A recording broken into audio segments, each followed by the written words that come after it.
Mandalika dan Pesona Bukit 360. Oleh Dr. Kiai Haji Aguk Irawan Men.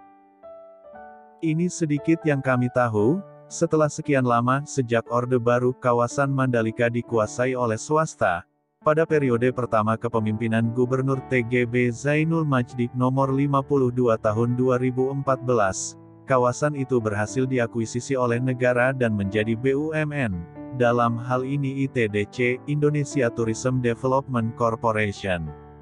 Kemudian kawasan Mandalika disebut sebagai kawasan ekonomi khusus, KE.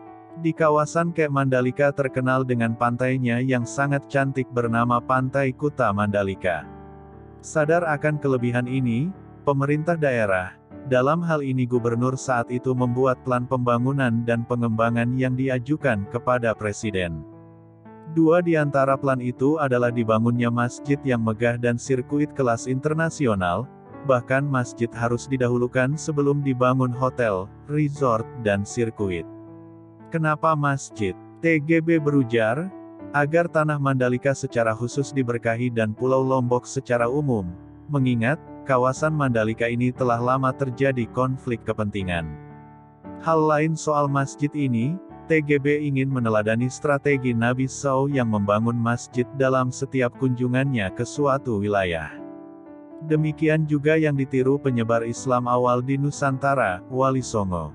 Seperti pembangunan Masjid Bayan oleh Sunan Prapen dari Gresik, Jawa Timur, yang mula-mula menyebarkan Islam di tanah Lombok sekitar abad ke-14. Selain itu, nilai-nilai religiusitas dan ritual begitu erat dengan kehidupan masyarakat Lombok. Hal ini dibuktikan dengan adanya sebutan Pulau Seribu Masjid yang bercokol pada Lombok.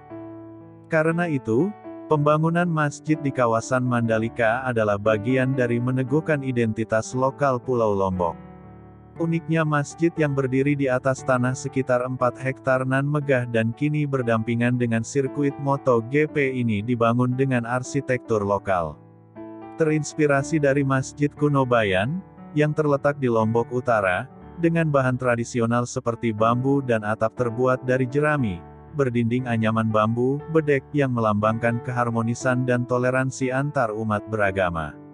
Masjid ini diberi nama Nurul Bilad, cahaya bangsa-bangsa.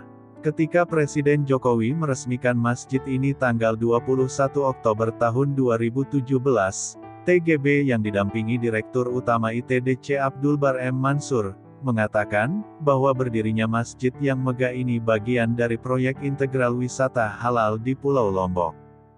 Jika plan pembangunan masjid berjalan nyaris tanpa hambatan, cerita pembangunan sirkuit ini sebaliknya, gubernur saat itu bersama tim ITDC harus kerja ekstra melobi pihak Dorna Sport agar menjatuhkan pilihan di Mandalika. Puncaknya, ketika mereka tahu, ternyata pihak Dorna Sport saat berkunjung ke Indonesia, justru datang ke Jakabaring, Palembang dan bukan Mandalika. Merasa kalah satu langkah, TGB dan tim berusaha sekuat tenaga menemui pihak Dorna di sela-sela lawatan itu. Setelah melakukan segala cara agar pihak Dorna sudi meninjau Mandalika, akhirnya upaya itu kesampaian.